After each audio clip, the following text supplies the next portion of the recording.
thinking about all the options out there. They're not able to. But if they know there's a door over here that I could open if I wanted to, that's a lifeline. Sense of connectedness, relationships are so crucial for all of us, being part of something. And if a person doesn't have that, they can build on that. They can work through that. They can find that. Problem-solving skills is a really big one. Someone that can't problem-solve their way out of a paper bag, they're at a lot more risk for suicide because they don't see 5 or 6 ways to solve a simple problem. When they get into a suicidal crisis, they're going to be a lot less likely to know how to get through that. And so problem-solving skills is something we can work on ourselves to get better at if we're one of those people that sometimes I am.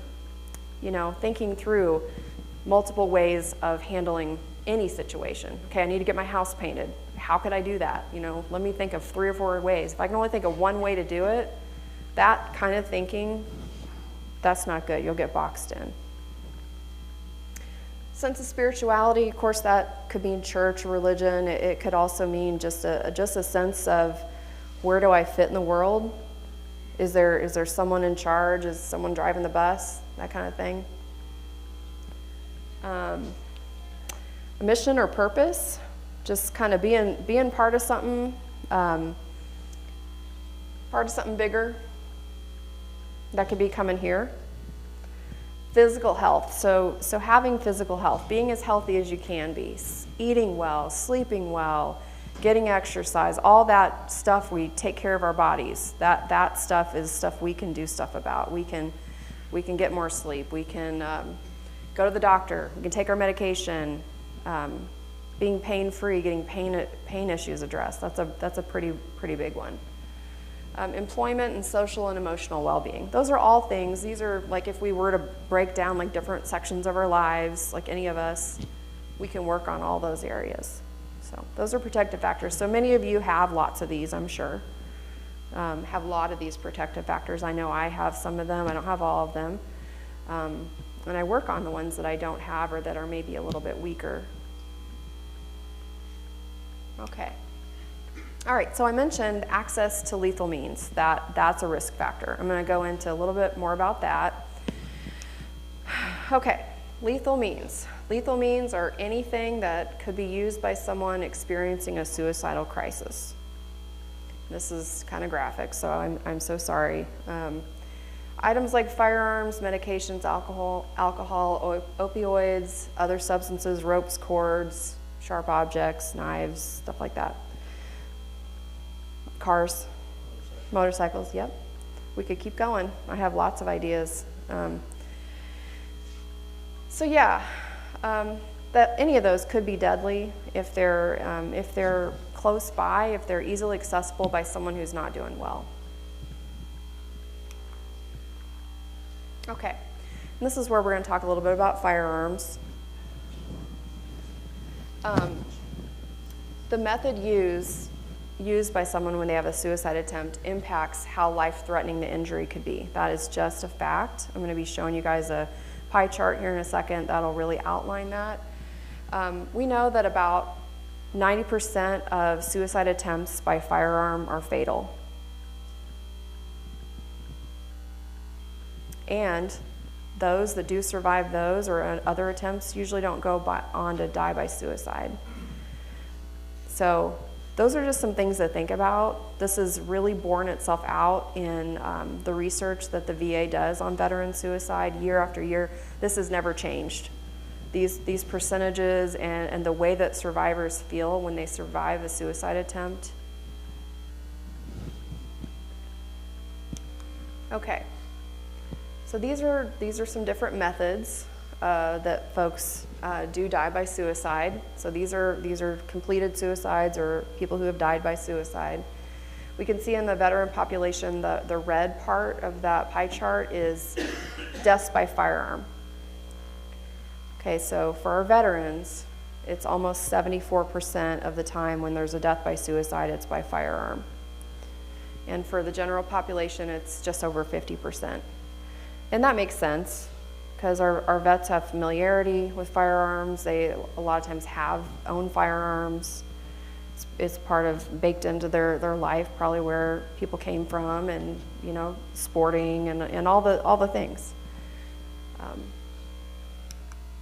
Okay, this is where we talk about kind of what a suicidal crisis is, if we were to really think about what that looks like. I used to think before I came into this program, if someone were to ask me how long is a suicidal crisis, I probably would have said, I don't know, a few days. It's not, though. It's short. So suicidal crisis, as the VA defines it, is the time between the decision to act and acting. Okay? It's short. It's short. It's less than an hour usually.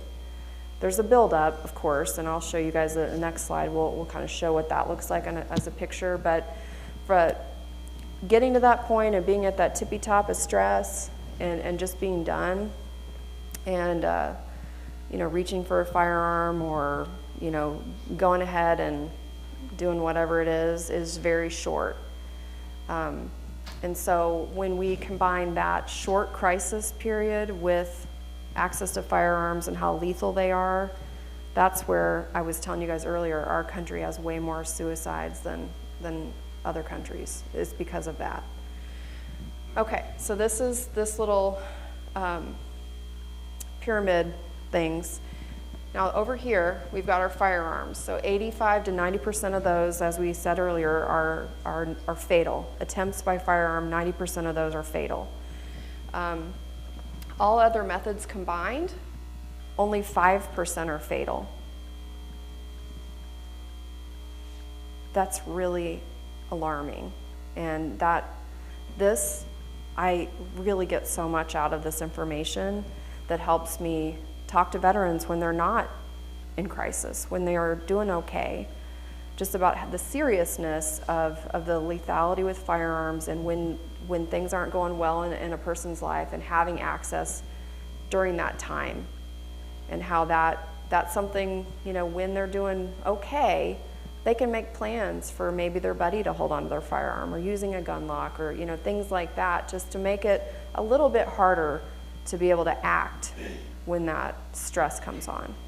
Because if a person's in a suicidal crisis and they can reach into their bedside table and get their loaded handgun, we know research-wise 90% they're gonna die. Okay, this is the picture of a suicidal crisis. Okay, so we start over here. We can see that things are okay. We've got some warning signs. We've got some things happening. We've got some things amping up here. We're having our emotions go up, or stress levels going up, until maybe that last thing happens. Like I was saying earlier, like maybe they've just been fired, or I heard about a guy yesterday who broke up with his girlfriend yesterday, and she killed herself. Also a veteran.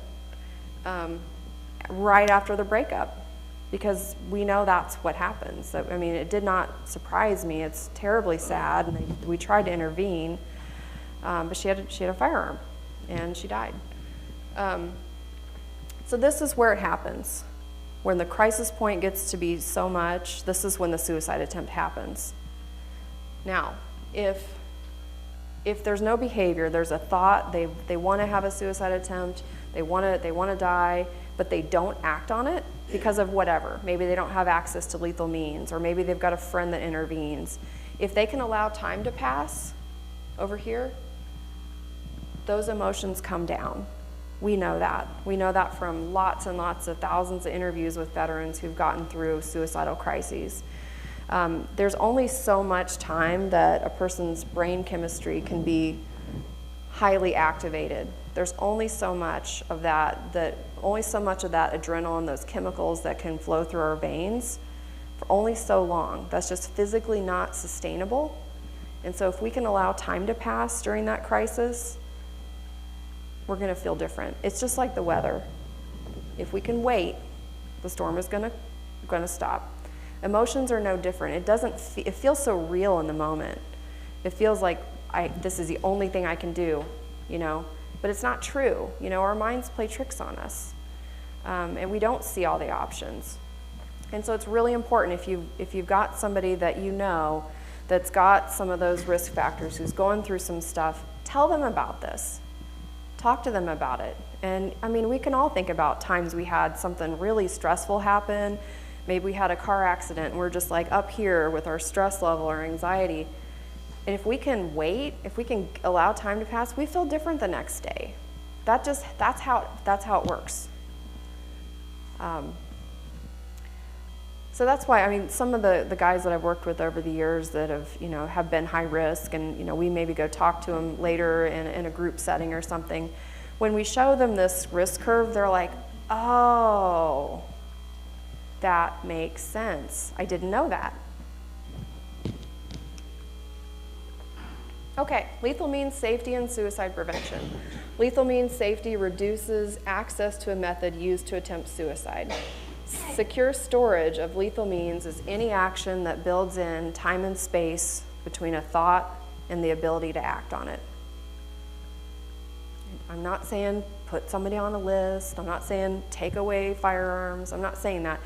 It's building in steps. It's just building in some steps. Just making it a little bit harder so that someone can't be impulsive. So they have to take some effort. And so we have some. I've talked to lots of vets with safety planning and things about lethal means safety, and they really like it. They really like being able to make decisions for themselves around what can keep them safe if something happens. We've had some pretty creative ideas, like some of these gun locks that Patrick brought today. There are these red cable locks back there. We had one guy, and it has a little key. It's kind of like a cheap little key, but it is a few steps. Okay, so you could lock up your firearm with that. We had one guy that decided to take that little key and put it in an ice cube tray with water and froze it, which I thought was so smart. I had not thought about that, but and so he had control, right? He still had his firearm, he still had the key to the lock, he still had all the ammunition and everything. But what he'd have to do to be able to fire it is get up and walk over to the freezer, and then get out and break the ice, and then walk over to where the firearm is and turn the key. Those are all steps, and he could still do it. He just would have to be bothered to go through that sounds like a hassle, really, And it worked for him. And like we had this other guy, this was a really interesting guy that would call. He was a combat medic in Vietnam, and he later had served as a trauma nurse in an emergency room, had seen a lot of stuff, really amazing guy. But he was, older when I first met him, and had some chronic pain and had a lot of those risk factors that we talked about earlier. And he would call the crisis line, and what he was doing was he was driving around in his car with a loaded handgun on his seat, trying to figure out the right place to pull over and kill himself. And he called the crisis line. I'm so thankful he did that. He did that several days in a row. And my team, of course, would call him the next day and chat with him and try to talk to him about this lethal means safety. Like, would you consider maybe a different, maybe unload your gun, or, like the things that would slow him down from acting on it. He didn't want to do that, and of course that's his right. But what he decided to do to get his attention, he was going to store the handgun in his glove compartment. It's a smaller one, and he put it in the glove compartment. And he said the reason that he had for living was his grandkids. That was his reason for living. That was the thing that was keeping him going. And I said, well, what do you think about having a picture of your grandkids in your car? And he's like, oh no, I've got like loads of those over the mantle above the fireplace. I said, but that's not with you in the car. That's not with you. And he's like, oh, that's right. And so what he decided to do is he had like a birthday card or a Christmas card. It's been a minute, so I don't remember. But he had a card from one of his granddaughters who was like real sweet. She was like 5 or 6, and it had this handwritten card, and he taped that over the glove compartment. And he's still alive. He's not on our high-risk veteran list right now. He did continue to drive around. He did continue to think about it and call the crisis line, which I'm so thankful for. But he never attempted suicide because he had just that like little bit of snapping him, you know, back into whoa, what's really important to me. And he had the step of opening the glove compartment. So I was really proud of him for thinking about that, because it's really hard when you're really stuck to think about ways to problem solve, like I said earlier. Okay, so we just want this to be part of a normal discussion. We know our veterans have firearms. It says nearly half of veterans own a firearm. I would say it's way higher, at least in the Midwest, way higher, 95% probably. And we know our veterans are really good with firearm safety. They know about it. They know how to disassemble and all the stuff with it. We just want to kind of promote safe storage in addition. Safe storage for children, for myself. If I'm having a bad day, I want to be safe myself. I want to protect the guy in the future that may not be doing so well. Okay. Suicide is preventable in many cases. This is something that we like to put out there, not to put extra pressure on people, but just to let everyone know that it is okay and very necessary for all of us to intervene when we can. Okay, when we see someone struggling. Okay, you don't have to be an expert to talk about suicide. I'm a social worker. I'm comfortable with talking about all kinds of, hard things, but most people aren't. But this is one of those things that even if it's not maybe something I don't love doing it, but I'm comfortable. Even if we're not comfortable with it, any of you can help someone. Just being you, showing you care, can make a big difference in someone's life when they're struggling. Okay, the way a veteran feels supported may vary based on their individual military experience. That could be a piece of it. I also think just people are people and everyone's a little different too. So listening without judgment can help guide your conversation. Okay, when suicide is brought up in a conversation, even casually, you should take it seriously. What I know just over the years is that when people make a joke or they say something kind of off the cuff, what they're doing is they're testing you. They're testing, is this person going to see what's going on? Are they somebody that is going to see me really what's happening? That's what they're doing by making a joke most of the time. So just use that as an invitation to find out more. And so we're going to go through the steps to save. Okay. This is the acronym, I promised. Okay, so the S is spot the signs a veteran might be thinking about suicide. That's just know what to look for. We'll go through that. A is asking the question. V is validating the veteran's experience or the person's experience. And E is encouraging and supporting the next steps. Okay. So this is the warning signs. These are the things so we talked about risk factors earlier. Those are things that are kind of the same from day to day. The signs of suicidal thinking, warning signs, that's where something's different. That's where you're going to kind of get your antenna up and know, oh, things aren't right. So if someone's saying there's no way out, what's the point? There's no reason to live. I can't do this anymore. Changes in anxiety, agitation, mood swings, someone who's just not themselves, rage or anger, changes in sleep, which you may or may not know about. I think that's kind of hard unless they tell you.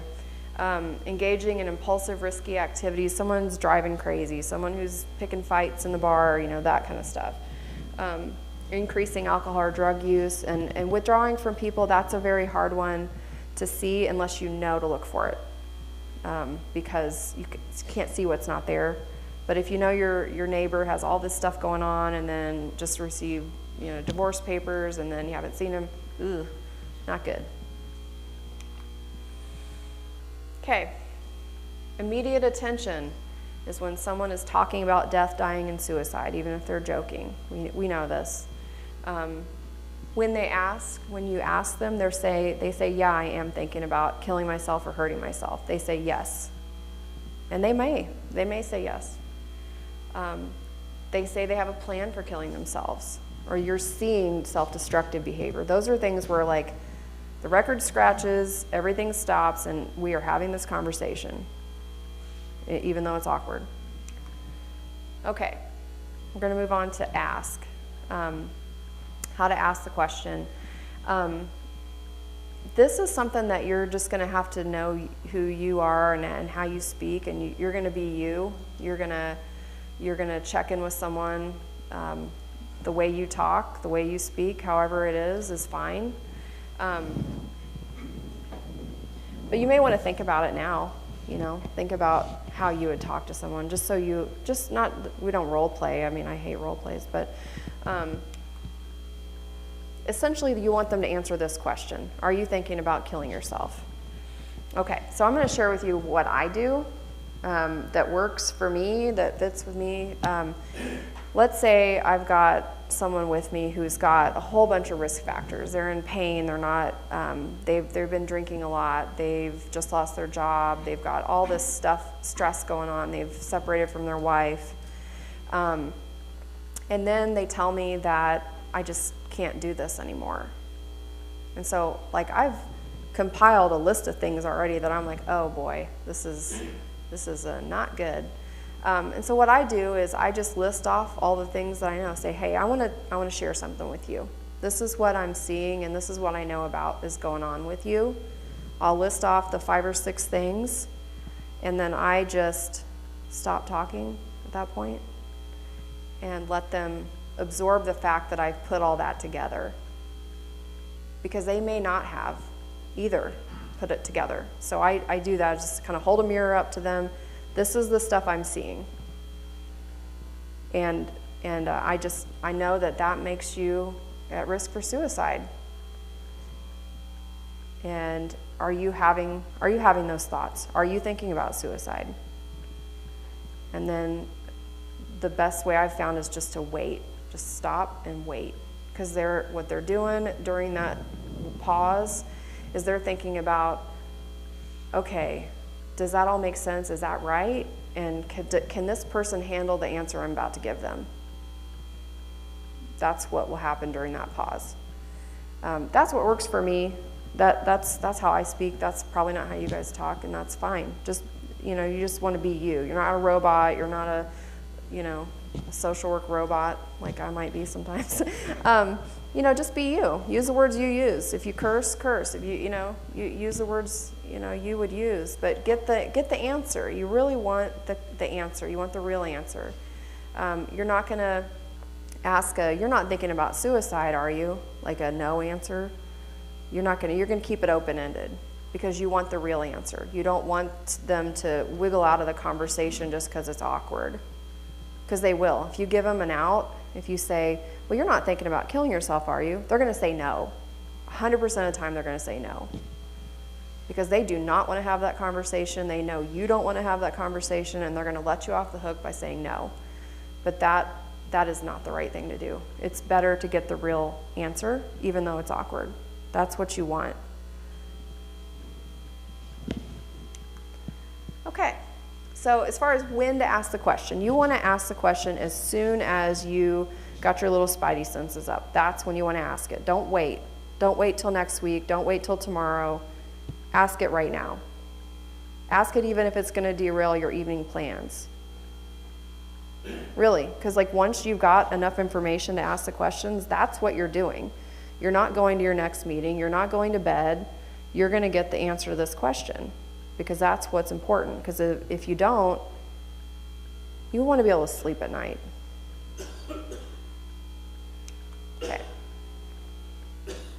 Okay, so let's say you've asked the question. They've told you, like, yeah, I'm having some dark thoughts. Like, yeah, you're right.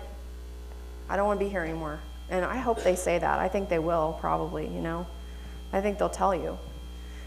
You just want to be validating, you know. We're not going to talk someone out of their perspective. We're not going to say, oh, don't feel like that. We're not going to say any of that, because however they're feeling and the conclusions that they've come to about their lives makes sense to them. That's the only thing they can see, and that's okay, because that's just where they are right now.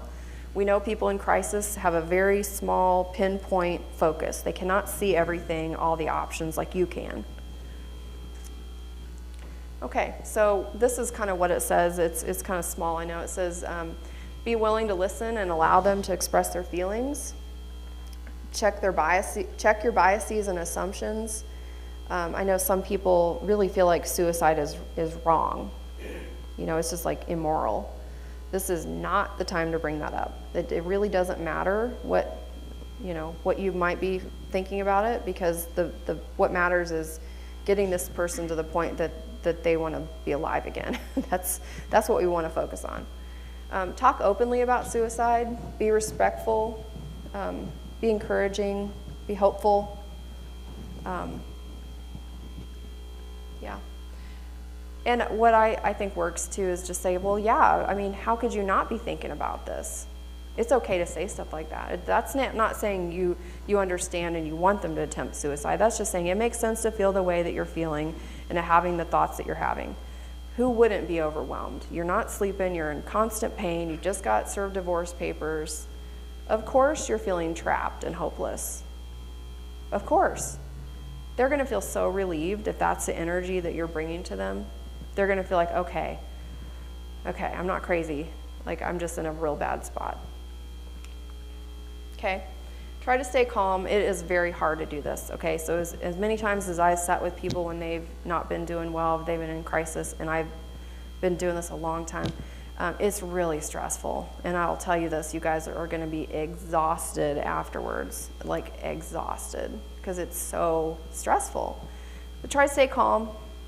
You know, they got to have someone driving the bus. It's going to be you for a minute. You got to maintain composure.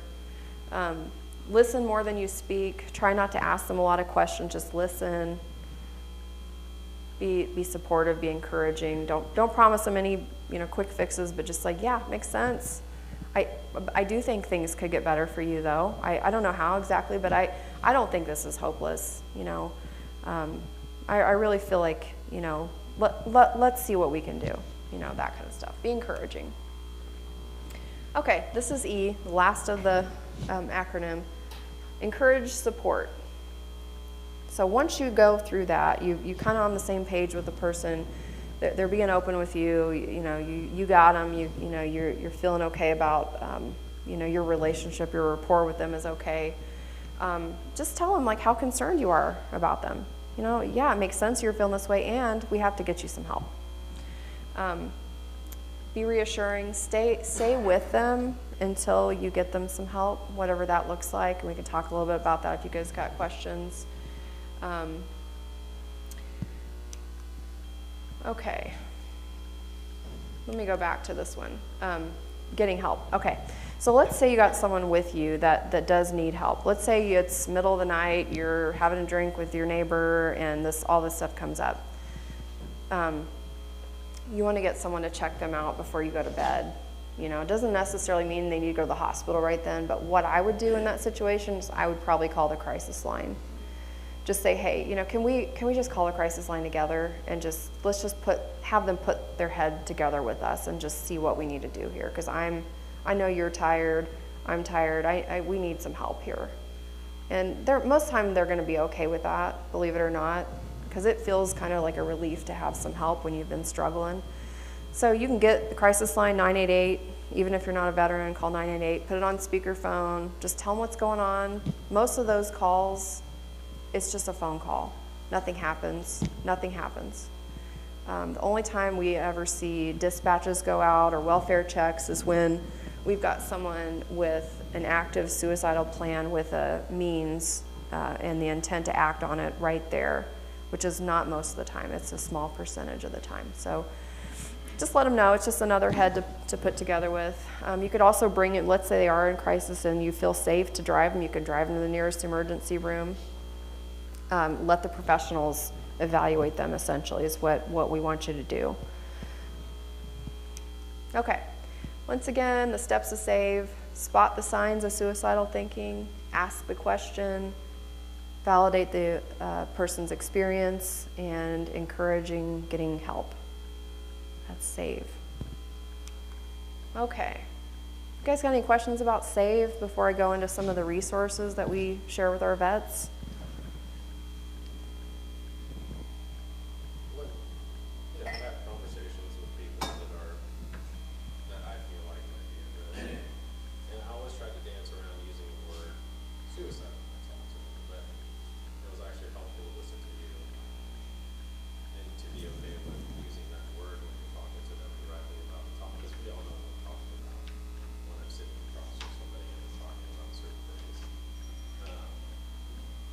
So, in your approach, it's okay, just directly ask that question. Are you thinking about doing this? Yes. Okay. Yes, and it's okay to use that word suicide. And it's a relief. I can tell you this, like it's going to be a relief to that person that you can say that word and look them in the eyes and respect them and not run away. Yeah, because sometimes you feel like you're putting that thought in their head when you say the word out loud. Yeah. They're already thinking about it. They're already thinking about it, and so you're just letting a little bit of the pressure out by saying the word is what you're doing. Actually, it's actually better. You're lowering their risk by taking that pressure and letting some of that air out by using the word suicide. Yep. So you're not going to give anyone ideas that they're not already having. No. Is there a time of day where suicide is more prevalent? A time where we could call and check up on somebody if you have the opportunity? I don't know that I've ever seen any literature about that. Have you? I haven't seen. That's a great question. I know that we have information about time of year and things like that, but time of day, I'm just thinking through the veterans I know of that have died by suicide. It's just been so all over the place. So I don't know if I can tell you that. Say around holidays. Well, Family events, if they're distant from the family or they don't have a family. that's kind of what I thought too before I joined this program. I thought it was around Thanksgiving, Christmas, maybe first of the year. But what we actually know, there may be more attempts then, but we know there's more deaths by suicide in the summer months, believe it or not. Summer is way higher, and I think it's an environmental, it's the stress that I think puts on a person's body, and that's just what we see. I mean, year after year, it's summertime. I would say being aware of and something I've seen, anniversaries of painful events, like on combat trauma, events that happen, but then also when a parent died, those kinds of things. So those kinds of anniversary events. So if you're aware of those could be particularly troubling times for people because trauma has a funny way of reminding you of those times of years and let you know it's coming up. And so I would say, yeah, if you're aware of, Bob got divorced about this time last year, or found out his wife was leaving him, or, lost a parent, at this time of year, that's a good time probably to check in on Bob, because I know that does happen and can cause some problems for folks. Yeah, that's great. I have a friend that he will ask me every once in a while, a handful of times, about not that he's thinking about it at the moment, but he talks about how it's runs in his family, things like that. And what I find, which may have been the E in the acronym, all I can wind up doing is telling him that I don't want you to do that. we like you, we want you around. And I don't, can you expand on that? Because I felt like from what you presented that I don't do any of those front end things. He'll say, he's like, I'm not thinking about that though. I'm not thinking about killing myself. I don't think he says that, but he, you know what he's talking about. But he assures me that he's not gonna do that, but all I can respond with is, we don't want you to do that. Yeah, because I mean, it sounds like you're a great friend, and you use the tools that you have, and that's awesome. That's more than most people feel comfortable. So that's really good that it's even an open topic. I would probably, next time that the opportunity presents itself, I would probably just talk openly about, him having experienced losses by suicide and that trauma associated with that. That puts him at more risk, and there's probably several other things that are going on with him. The risk factors, protective factors. I mean, it makes sense that he has those thoughts sometimes. I think it's okay to say that to him. I think it's okay to just go ahead and ask, like, are you having suicidal thoughts today? And then also, if let's say he's not, but you're worried about him, he's kind of got some chronic risk, it sounds like. That is something a lot of people live with, and so what you could talk with your friend about is, what can you do to get through that hour crisis if it were to happen again? How are you going to do it? And that's something like Patrick and I do safety planning with people, and it's just basically having a plan for what am I going to do with my time for an hour instead of pulling out my handgun. Okay, and like we've done lots of these with vets, but we have veterans that say, okay, when Walmart used to be open 24/7, I don't know if it still is, but they, get up and drive to Walmart and walk around the inside of Walmart 4 times, because that takes time and allows that emotion to go down, so there's, and you could talk to him about lethal means storage, so you have thought about suicide. How would you do it? Have you thought about how you would do it? And see if he has. And say, okay, well, so you've thought about shooting yourself. I know you've got a bunch of guns. Can we talk about how to store those so that you can get through that hour or two? Just those kinds of things. I mean, he just probably, he's just swimming in this soup of yuck, And if he can, when he's clearer headed, if he can help protect that guy in the middle of the night who isn't as clear headed, that's going to maybe save his life, So those kind of things, what I would say, just add on to what, you've said to him already. It's great. Risk factors, I didn't see anything about if they're on medication or going to stop taking. That could be a warning sign, A risk factor is something that's kind of static about the person, kind of stays the same from year to year, day to day. A warning sign is something new that happens. So something that's out of the ordinary for them. And so, yeah, you're right. I mean, someone who maybe, and we had this guy that we're working with on my team that is on dialysis, and he decided last week he was done taking dialysis because he wanted to die. And I mean, there's, that's makes sense, because that's a very hard thing to go through.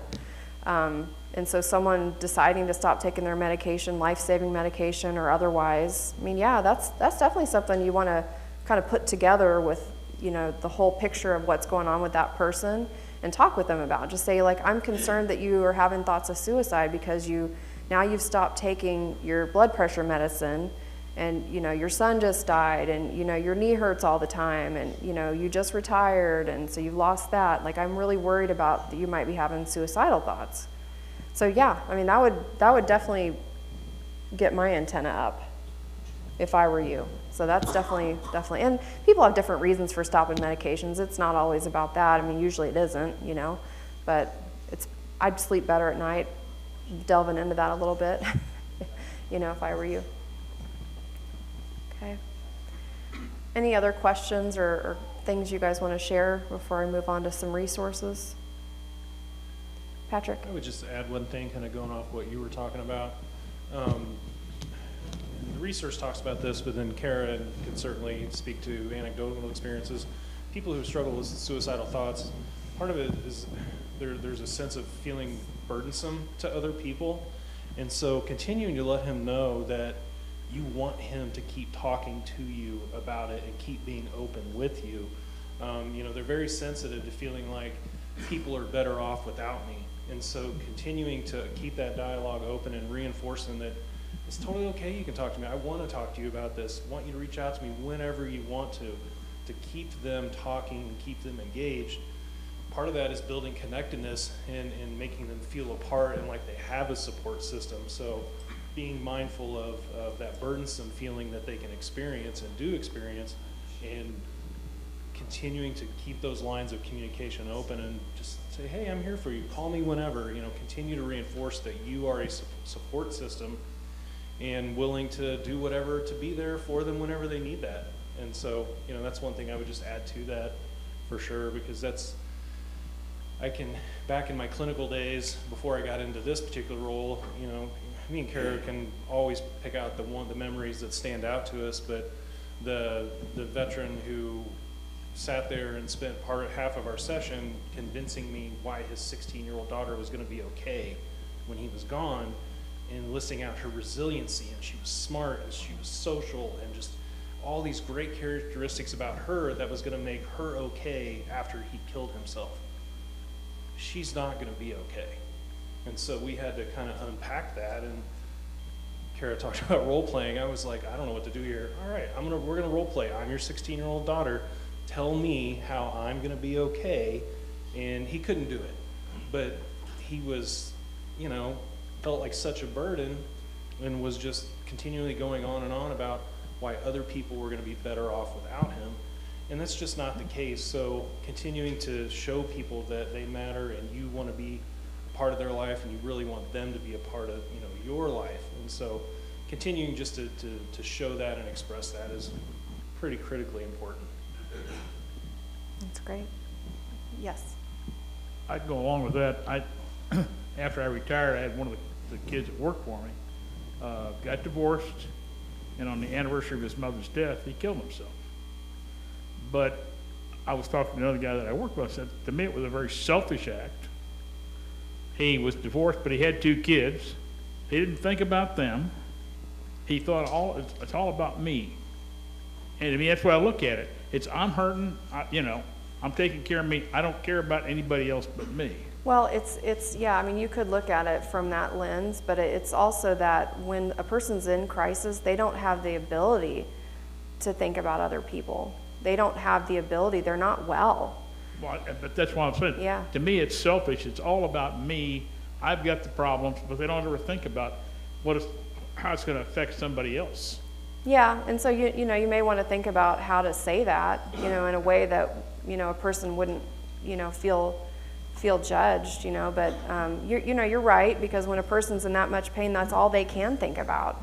Is how they're feeling. I mean, and like what Patrick was saying, they don't think they're bringing anything to the table. So they're actually maybe feel like they're hurting their family by being alive. And it's just the way that they're thinking is pretty twisted. It's twisted up. It's not based on reality.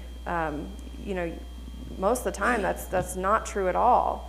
But the way that their brain is working at that moment, that feels very, very true. And so they feel trapped, they feel hopeless, they don't see any way out of the situation. So, and those are probably the words I would use versus the word selfish, but we know what that means, so that's maybe a shortcut for us to think about it, but we've got to be able to reach the person we're trying to help, reach them in a way that they can hear that. So, yeah. Any other thoughts or questions? Okay. Pipe up if you have them. I'm going to go into some resources. Okay, so we talked about the crisis line a little bit. This is a really, really robust service that the VA offers to veterans. It's part of a network that serves non-veterans too, but the one we work with is for the veterans. I know there's been some rumors out there that there's been cuts to the crisis line. That is not true. That is not true. I can tell you my team is receiving as many or more phone calls than ever. We get 24/7, our veterans call in.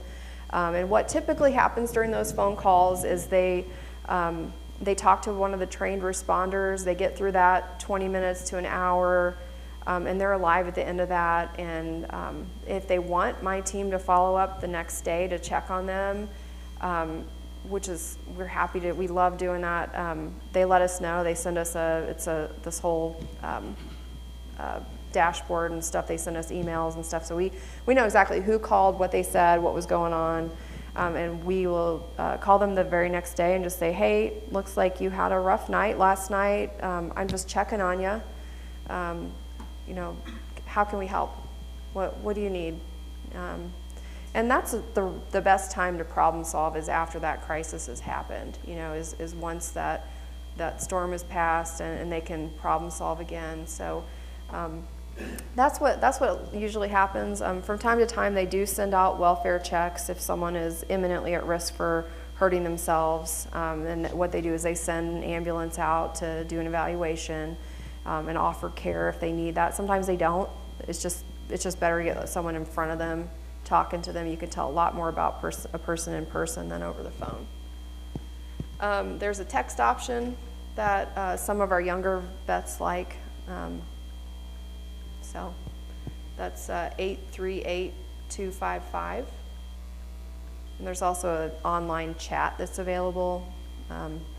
Seems like younger folks don't like to talk on the phone. They just like to text. Okay, and that's for any of us. I mean, let's say you got a neighbor or you got a buddy that you're worried about and you want help coaching them, you know, and you're worried about them in the moment. Call the crisis line. Get some help. Don't try to muddle through alone. See if you can get someone to help you.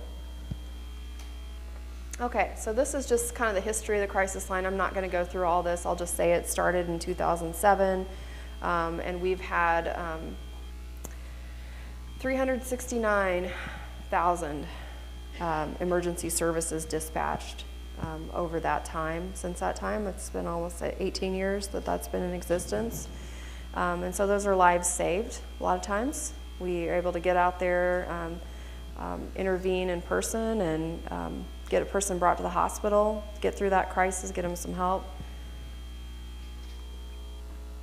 Okay, so I'm not going to go through this. Basically, there are suicide prevention coordinators at every VA hospital. We have 4 at ours that do various different things with suicide prevention, and we have a bunch of them nationwide at every medical center.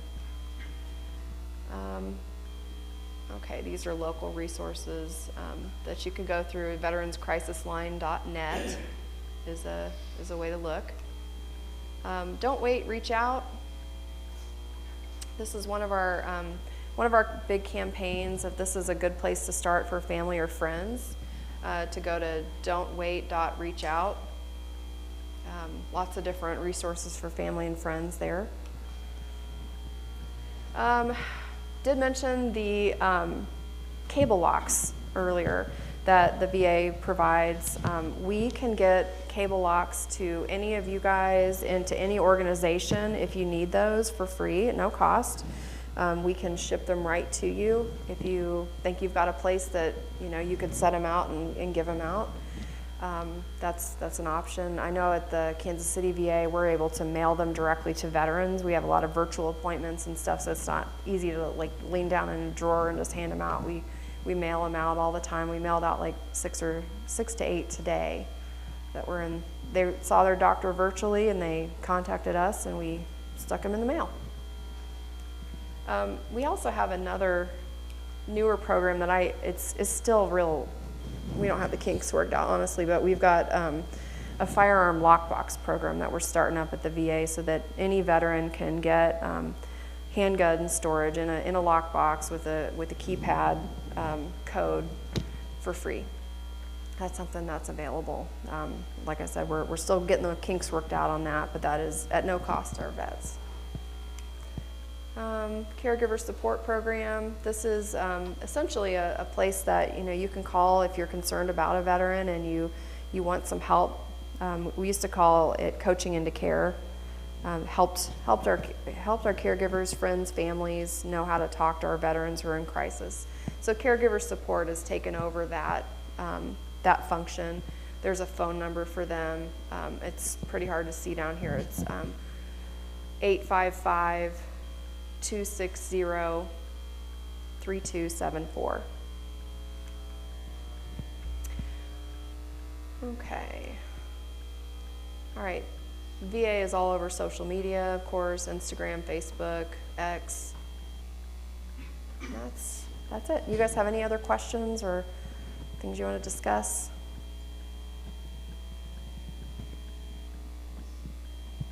A light topic.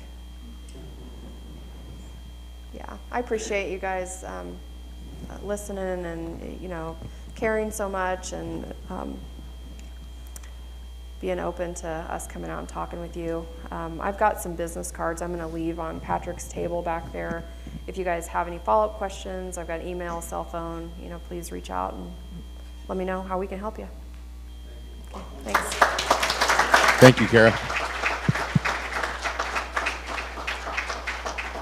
Again, I saw the stuff that they carried in, and the less they have to carry out, the better, is what I was told.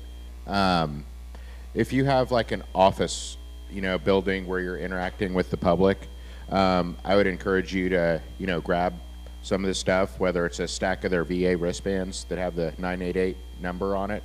You know, keep a stack of those on your desk.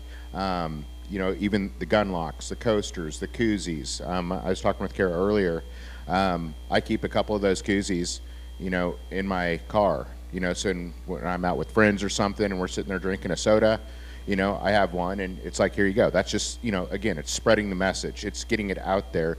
So maybe later somebody, you know, might get that, or they'll pull it out and they'll need it. And they'll be like, oh, what's this? This might be, you know, I was just talking with the guy the other day. So this is a good information to have. But there are tons of resources available.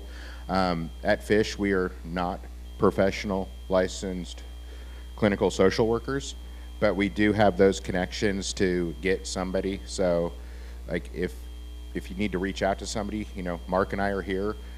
Reach out to us. We can help you connect the dots.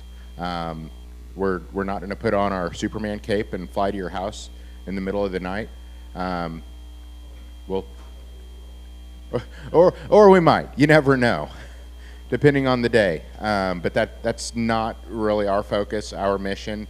But we will ensure that you get connected with the right resources to get you or, you know, your friends, your family, the help you need. Other than that, anyone else have any questions? Did anyone sign up for the camp out yet, or the golf tournament? All right. Okay, veterans. Did everyone have a ticket? Do all veterans have a red ticket? If you don't, we're going to see if I can hit you with the ball from here.